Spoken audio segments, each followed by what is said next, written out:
24 anyos nga gireklamong ng lugos og 18 anyos nga tricycle driver pinagis paghilabot sa iyang sampokta nagluhod nga nangayo og pasaylo ang suspect nga giila nga si Journey Mahidlaon Salbani nga sa biktima nga 18 anyos human siya gidakop sa kapulisan didto sa Toledo City.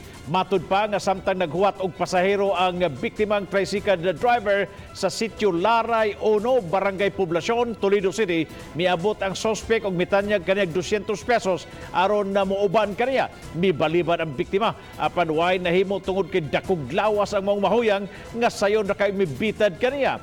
Didto giamong-amungan ang iyang pagkalalaki tungod sa kasakit nga gibati sa biktima nga naglisod kini sa paglakaw, midangop siya sa kapulisan og nadakpan ang suspitsadong mahuyang.